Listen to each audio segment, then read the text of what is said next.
Ok, quand on pose des questions, vous ne devez pas les voir. C'est pas bon.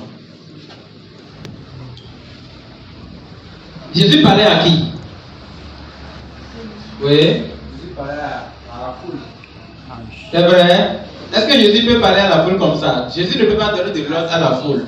Il parlait à ses disciples. Qui sont ses disciples? C'est pas nous, c'est moi. Alléluia. Si Jésus disait à ses disciples, passons de l'autre bord, est-ce que vous vous êtes déjà passé de l'autre bord ou bien vous êtes encore de l'autre côté? On est passé. Je suis passé. Vous voyez, non? On c'est un pronomenteur. Alléluia. Amen. Ça veut dire que Dieu demande à celui qui veut le suivre. Vous voyez, vous ne suivez pas le message. Dans le livre de Luc chapitre 14, j'ai filmé ça, comme je n'avais pas le micro, j'ai filmé ça, j'ai fait une flèche vers la référence. Il y a quelque chose qui s'est passé là, vous n'avez pas entendu. Ouvrez ça, on vient de lire ça. Luc chapitre 14.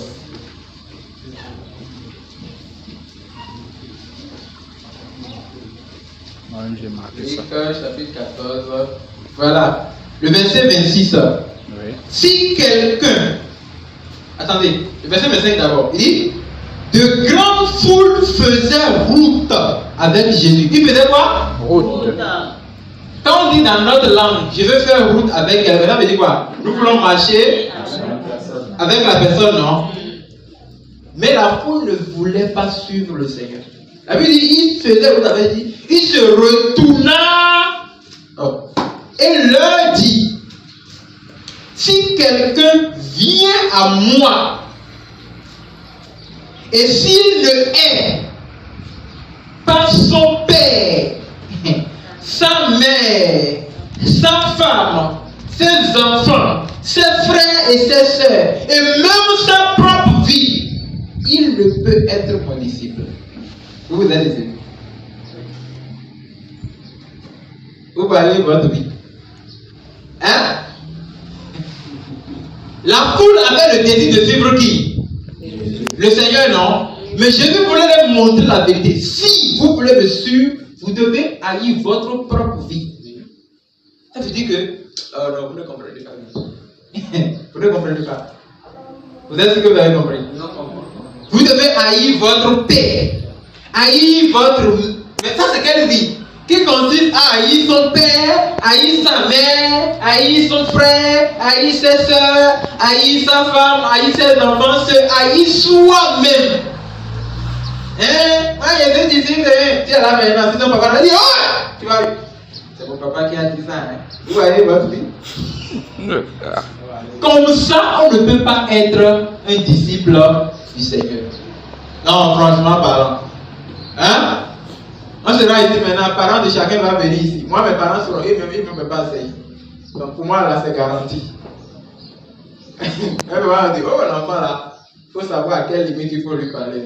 Après, ces limites là, il ne connaît personne. Là, maman me connaît. Mais vous, d'abord, on sera ici, on va appeler papa de quelqu'un, maman de chaque personne, venez ici.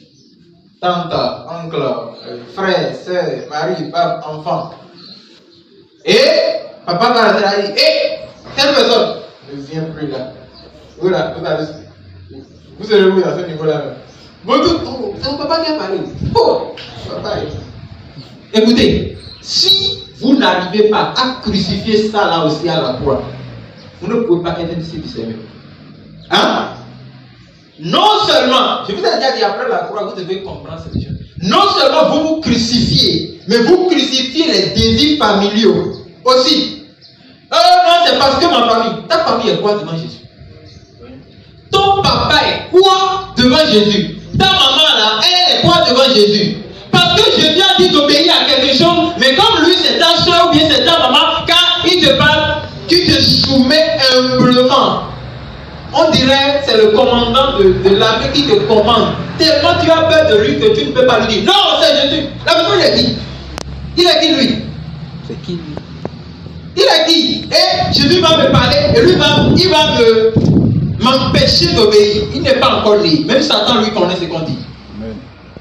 Ma foi à moi, c'est ma vie très préservée. Rien je touche ça, même la carrière, j'abandonne la profession pour Jésus. Mon Jésus ne joue pas avec ça. C'est lui qui est mort à la croix pour moi. Je décide de mourir pour lui aussi. C'est aussi ça la vie d'un disciple. Amen. Alléluia. Amen. Celui qu'on appelle disciple ici. Vous voyez le message que nous venons d'écouter vraiment facilement comme ça là. Trop de choses dedans que vous n'avez pas compris. Mais moi je comprenais bien.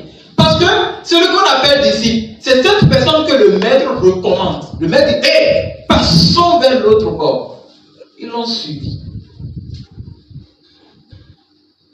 Vous voyez ce que l'apôtre Pierre a fait? Je pense qu'on a dit ça tout de suite, non? Seigneur, si c'est toi, permets-moi de venir. Et Jésus dit, viens. Et Pierre a marché. Le disciple est appelé à marcher comme son maître. Pierre a marché sur la mer. Un Pierre colérique. Pierre n'était pas encore né de nouveau à ce moment-là. Hein. Là où il marchait sur la mer, il n'était pas encore né de nouveau. Mais il a pu marcher sur la mer. Quand tu as un peu de problème aujourd'hui, tu oublies même Jésus. Si Jésus me met 10 même. Pierre, lui, il a marché sur la mer. Être un disciple, c'est être cette personne qui suit le Seigneur en toutes choses. Moi, je dis, si le chemin de la vie éternelle doit me conduire à la mort, je suis prêt. Parce que mon maître aussi est passé par la mort. Alléluia. Amen. Alléluia. Amen. Si vous voulez passer de l'autre bord, vous devez être prêt à renier toutes choses, y compris votre propre vie. C'est cette personne qui peut suivre le Seigneur. C'est pourquoi Jésus dit, celui qui voudra sauver sa vie, la perdra. Pourquoi vous voulez sauver votre vie? Pourquoi tu veux sauver ta profession en péchant? Pourquoi tu veux sauver ton foyer en faisant ce qui est contre la volonté de Dieu? Pourquoi tu veux préserver tes relations avec le Seigneur en désobéissant à Dieu? Vous savez, hein, même moi personnellement, si quelqu'un me relie au profit de quelque chose, je n'ai plus confiance en lui. Oui, lui et moi on a parlé de quelque chose. Et à cause d'une autre chose, il a changé de langage. Ce serait tellement difficile. Donc, qu'en est-il de Dieu? C'est pourquoi Jésus a dit, hein, c'est lui-là qui, quand il travaille, il avait sa main à la, comment on appelle la chose là? Charrue. À la charrue. Après maintenant, ce n'est pas qu'il s'est retourné, hein. Il a juste regardé derrière. Il ne peut plus être utile pour le royaume de Dieu. Nous sommes dans un milieu. En fait, être dans le troupeau de Dieu, c'est être dans un milieu où il faut vraiment prendre garde. Le tout ne suit pas de dire je suis venu ici, j'écoute la parole de Dieu. Non! Nous savons pourquoi les gens de difficulté croient en nous. Parce qu'ils savent que accepter le chemin que nous enseignons, ça veut dire que tourner dos complètement au monde.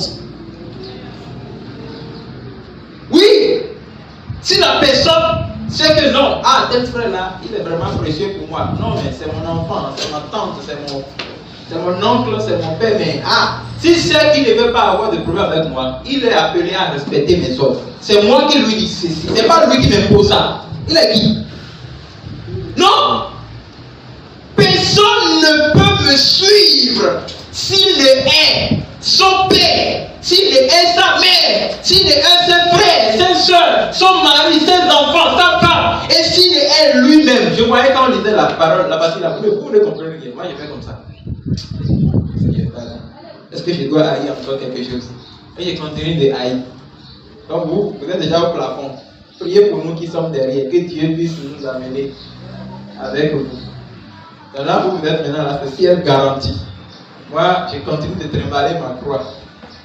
Même si c'est lourd, je continue de trimballer. Hein? C'est ce que Jésus a dit. Hein? Ça n'a pas changé. C'est lui-même qui a ouvert sa bouche. Il a dit. Et quelque part, il dit aux autres, vous me cherchez parce que à quoi donné, j'ai fait du pain, vous avez mangé. Donc, c'est à cause du pain. Vous voyez, l'homme a un problème. En fait, l'homme n'a pas seulement le problème de la chair. Le congolo, le cerveau de l'homme là, il y a du sable dedans. Parce qu'il y a quoi de bon de venir goûter le pain, hein, que de rester avec celui qui fabrique le pain pour savoir comment faire le pain. Il y a quoi de bon entre les deux? C'est pas mieux de rester avec le mec qui fabrique le pain pour savoir fabriquer le pain. Et là, ils aiment venir, Seigneur, donne-nous le pain. Jésus va prendre les 7 pains et dire, je te bénis, Père, au nom de Jésus. Amen. Et le pain se multiplie. Vous, il mange. Il est bon. Quand on passe chez lui, il y a un miracle. C'est le miracle que la Bible appelle pain. C'est le miracle plutôt que la Bible appelle pain. Mais les disciples, vous pensez qu'eux aussi n'ont pas le désir d'être servis comme, bon, quand on les sert du pain, on les sert du poisson. Les disciples ont ce désir, mais ils ne peuvent pas manifester le désir parce qu'ils sont appelés à s'asseoir tout le temps au pied de les maîtres pour être enseignés. Vous voulez me dire que Jésus n'a pas donné ce pouvoir à ses disciples? Ils l'ont. Amen. Amen. C'est avec le pouvoir là que Pierre a ressuscité Dorcas. C'est avec le pouvoir là que Pierre, cette sombre, guérissait les malades. S'il mangeait le pain et partait, il n'allait pas avoir ça. C'est pourquoi nous devons être enseignés. Dans la parole de Dieu, il y a tout. Dans la parole de Dieu, il y a tout. Si quelqu'un vous dit, je vous ai pas parlé hier. Les miracles qu'ils font là. On connaît, il y a quoi derrière ça? On connaît ça. Si quelqu'un te dit tout comme ça, si vous allez quelqu'un vous asseoir, on commence à dire, mon ami, si tu aimes quelqu'un à dire, viens, on va aller boire un jus là-bas. C'est mieux d'aller s'asseoir et boire du jus que de s'asseoir là où on m'entoure, qu'on est en train de faire des miracles. On connaît tout ça.